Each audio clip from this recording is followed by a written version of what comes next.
اور رمضان سے پہلے پہلے سال کا فرض کی ادائیگی مکمل ہو جائے۔ اس کے علاوہ اس مہینے میں 15 تاریخ کی رات کو شب برات کا نام دیا جاتا ہے اور رات کو خصوصی طور پر عبادت کا اہتمام کیا جاتا ہے اور دن کو روزہ رکھا جاتا ہے۔ رات کو عبادت کرنا خاص طور پر اور دن کو روزہ رکھنا خاص طور پر نبی علیہ الصلوۃ والسلام اور آپ کے صحابہ سے بالکل ثابت نہیں ہے۔ یہ لوگوں کی بنائی ہوئی چیز ہے، یہ دین نہیں ہے۔ 15 شعبان کی رات کوئی عبادت کی رات نہیں ہے۔ سال میں عبادت کی رات صرف ایک ہے جس کا ذکر قرآن میں بھی موجود ہے اور صحیح احادیث میں بھی موجود ہے۔ اس رات کا نام ہے لیلۃ القدر۔ اس کے علاوہ پورے سال میں کوئی ایسی رات اللہ نے نہیں بنائی جس میں خصوصی طور پہ عبادت کی جائے، یا وہ جاگنے کی رات ہو، عبادت کرنے کی رات ہو۔ اسی طرح کوئی دن ایسا نہیں ہے شعبان کے اندر جس میں خصوصی طور پر روزہ رکھا جائے تو ثواب ملتا ہو۔ یہ لوگوں کی اپنی طرف سے بنائی ہوئی چیزیں ہیں، رسومات ہیں، بدعات ہیں۔ اللہ تعالی ہم سب کو ان سے اجتناب کرنے کی توفیق عطا فرمائے۔ اس مہینے کے حوالے سے ایک حدیث بھی مشہور ہے کہ نبی علیہ الصلوۃ والسلام نے فرمایا، رجب اللہ کا مہینہ ہے، شعبان میرا مہینہ ہے اور رمضان میری امت کا مہینہ ہے۔ نبی علیہ الصلوۃ والسلام سے یہ بات ثابت نہیں ہے۔ اس کو بیان کرنے والے قابل اعتماد نہیں ہیں۔ اس حدیث کو، اس روایت کو کئی سارے محدثین نے سخت ضعیف قرار دیا ہے اور بعض محدثین نے اس کو موضوع اور من گھڑت، مصنوعی، جعلی، فیک اور بناوٹی قرار دیا ہے، لیکن یہ روایت عوام میں بہت مشہور ہے۔ آئیے بات کو آگے چلاتے ہیں کہ معراج کے بارے میں آپ سن چکے ہیں کہ بیداری کی حالت میں جسمانی طور پر اللہ تعالیٰ نے اپنے پیغمبر جناب محمد رسول اللہ صلی اللہ علیہ وسلم کو معراج کرایا۔ یہ معجزہ ہے، اس پر ایمان لانا ضروری ہے کیونکہ یہ قرآن و سنت سے ثابت ہے۔ اس کا انکار کرنا گمراہی ہے اور قرآن و سنت کا انکار ہے، اور قرآن و سنت کا انکار کرنا کفر ہے جو بندے کو دائرہ اسلام سے خارج کر دیتا ہے۔ یہ معجزہ ہے اور معجزے میں بندے کا اختیار کمال نہیں ہوتا، اس میں اللہ کی قدرت کا کمال ہوتا ہے۔ بہت سارے لوگوں نے ایک شعر مشہور کیا ہوا ہے اور بعض نے فریم کروا کر اپنے گھروں میں وہ شعر لگایا ہوا ہے، عربی شعر ہے، اور بعض نے اپنے دکانوں پر بعض بڑے ذوق و شوق سے پڑھتے ہیں، اور اس میں کیا ہوتا ہے، بالغ العلا بکمالہ، سنا ہے نا، بالغ العلا بکمالہ کشف الدجی بجمالہ حسنت جمیع خصالہ صلوا علیہ وآلہ۔ یہ لوگوں کے جذبات ہیں، لوگوں کی محبت ہے، لیکن جب اس شعر کو ہم قرآن و سنت کی کسوٹی پر، قرآن و سنت کے دلائل پر پرکھتے ہیں تو ثابت ہوتا ہے کہ یہ شعر درست نہیں ہے۔ بالغ العلا بکمالہ کا مطلب یہ ہے بالغا پہنچا، العلا بلندی کو، بے کمال ہی اپنے کمال کے ساتھ، کہ نبی علیہ الصلوۃ والسلام معراج کی رات جو بلندی کو پہنچے تھے وہ کس وجہ سے تھا؟ اپنے کمال کے ساتھ، جبکہ قرآن کیا کہتا ہے، یہ اپنا کمال نہیں تھا بلکہ کیا تھا؟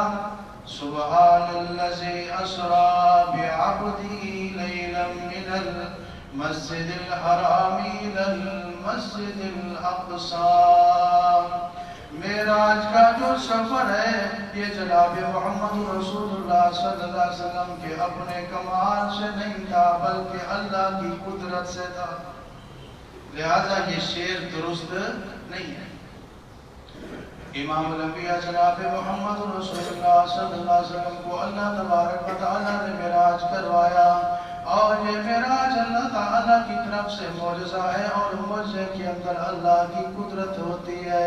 بندے کا اختیار نہیں ہوتا، بندے کا عمل دخل نہیں ہوتا۔ اللہ کے پاک پیغمبر علیہ السلام نے زندگی میں کئی سفر کیے۔ آپ نے کبھی ہجرت کا سفر کیا تو 14 دن لگ گئے۔ آپ علیہ السلام نے بدر کی طرف سفر کیا تو کئی دن لگ گئے۔ آپ نے احد کی طرف سفر کیا تو کتنا عرصہ لگ گیا۔ آپ علیہ السلام نے حنین کی طرف سفر کیا، آپ نے تبوک کا سفر کیا۔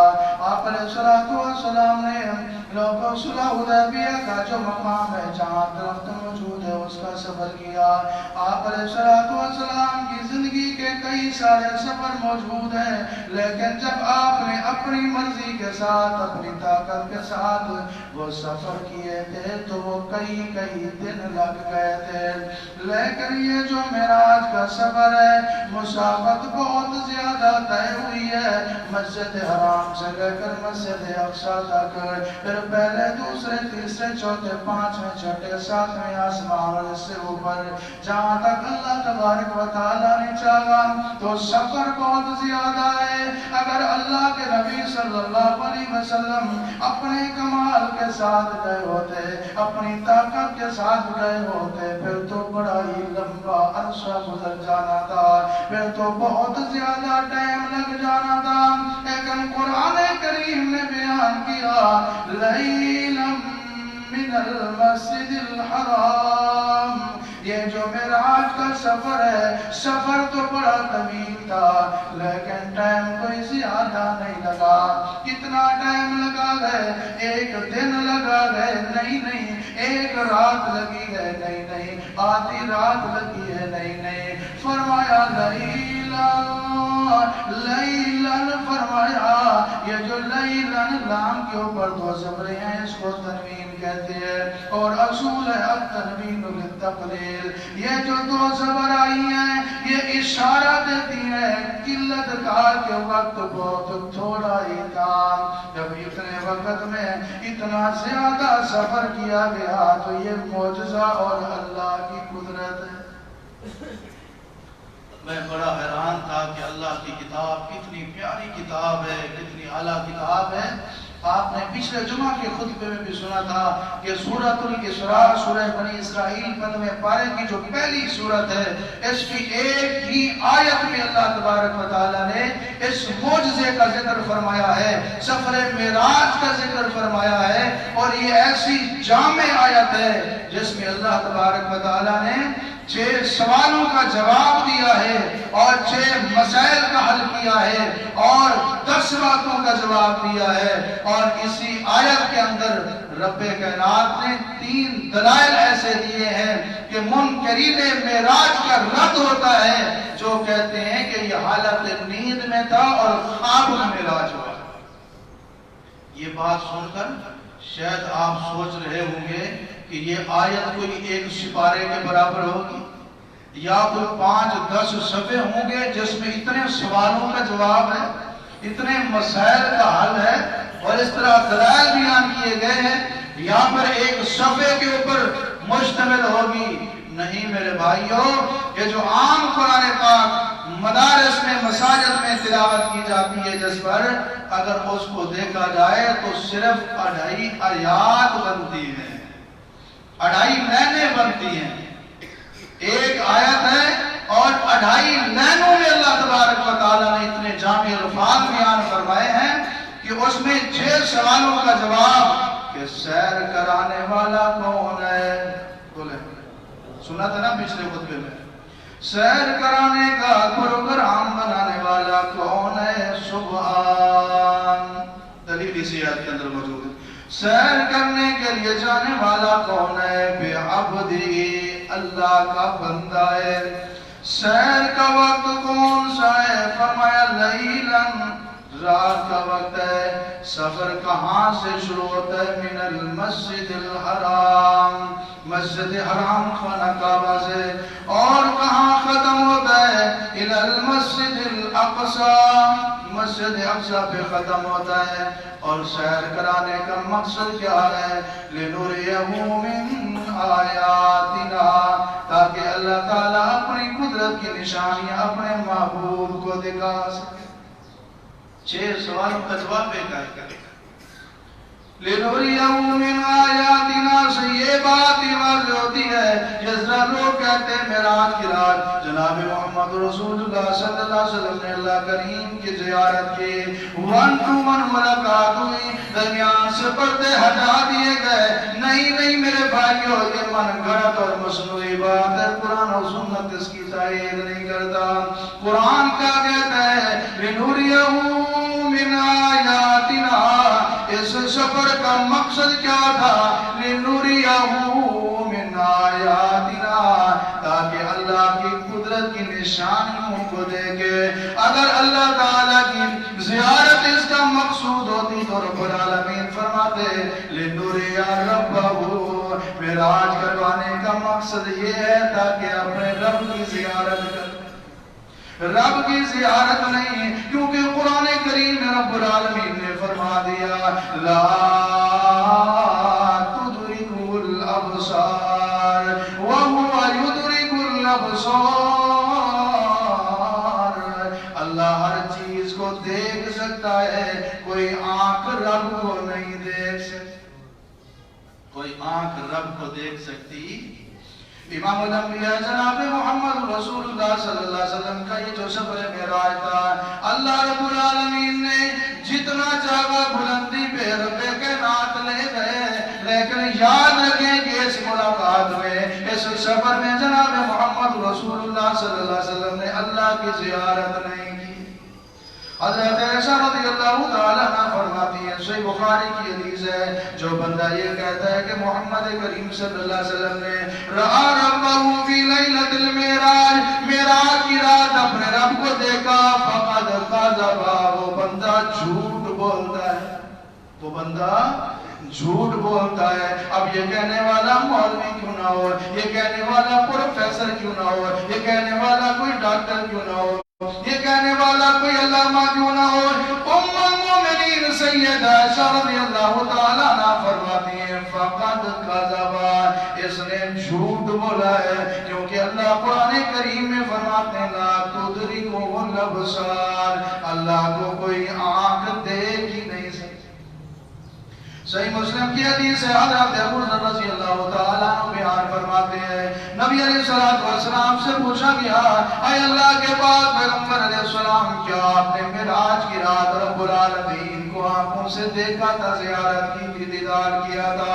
آپ علیہ السلام نے فرمایا نور انا رآہ، اللہ کی ذات تو نور ہے، میں اس کو کیسے دیکھ سکتا.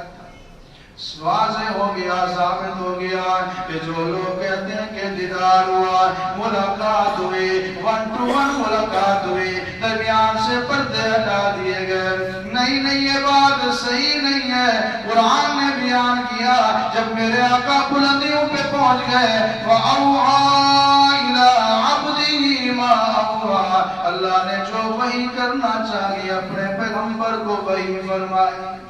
آج میں حدیث پڑھ رہا تھا، صحیح بخاری کی حدیث ہے، اللہ کے پاک پیغمبر علیہ السلام نے ارشاد فرمایا 7 آسمانوں سے اوپر میں گیا سدرۃ المنتہا کے پاس، پھر مجھے اتنا بلند کیا گیا کہ میں نے لوح قلم میں فرشتوں کے اللہ پر لکھنے کی وجہ سے کلموں کے چلنے کی آواز سنی.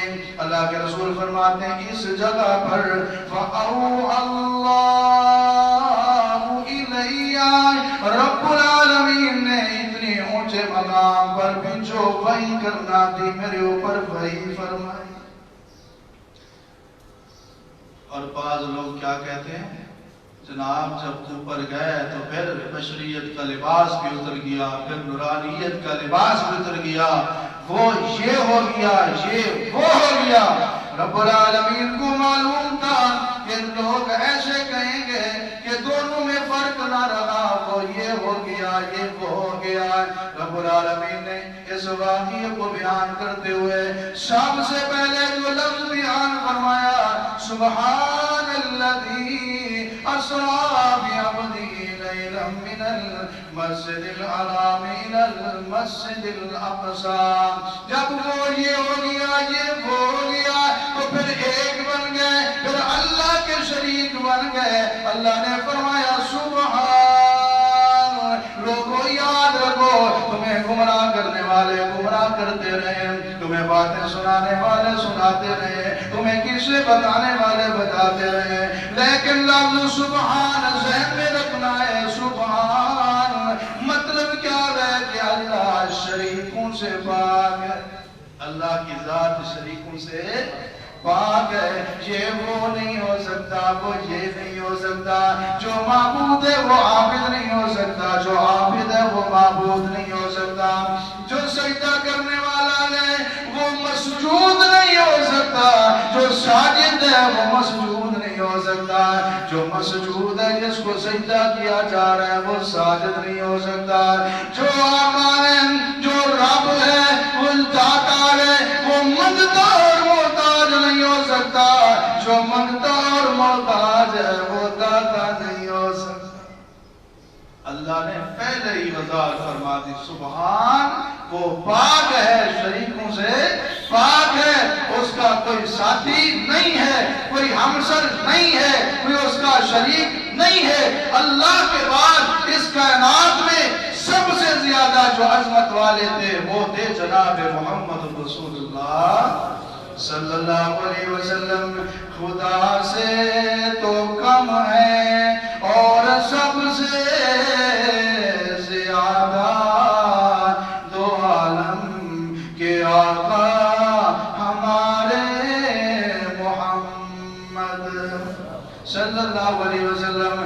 اللہ کے بعد کائنات میں سب سے زیادہ عظمت والے، شان والے، مقام والے، مرتبے والے محمد رسول اللہ صلی اللہ علیہ وسلم ہے. لیکن اللہ کے شریک نہیں ہے، اللہ جیسے نہیں ہے، نور من نور اللہ نہیں ہے، اللہ کے نور میں سے نور نہیں ہے. کون ہے اسرا بعبدہ، وہ نوری نہیں ہے، فرشتوں میں سے نہیں ہے، بلکہ اللہ کے بندے ہیں جن سے بشر میں سے ہیں اور تمام انسانوں کے سردار ہیں.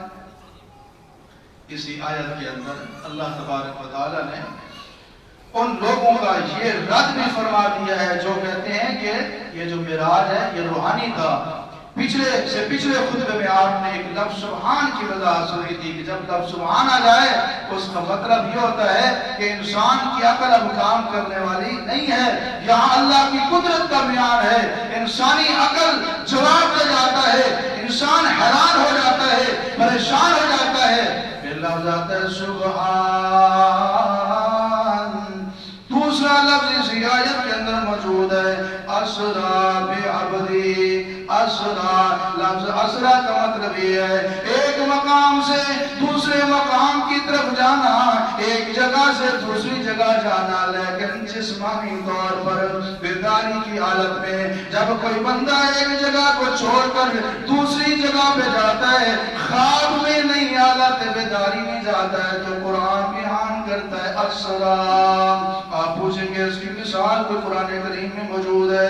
جی ہاں، قرآن کریم کے 3 مقامات ہیں. یہ پہلا مقام ہے سورہ ہجر 14واں پارہ ہے.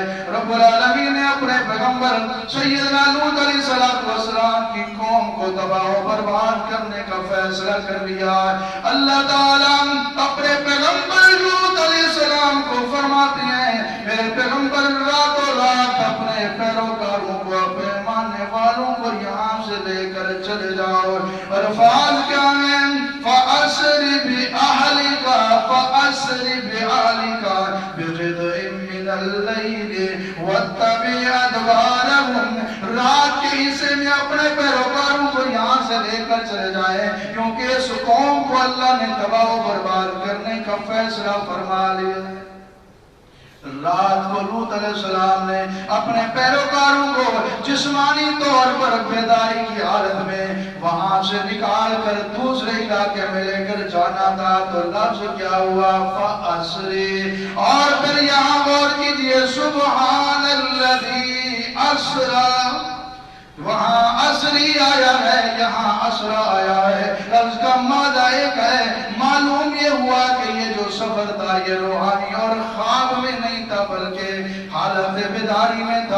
جسمانی تھا۔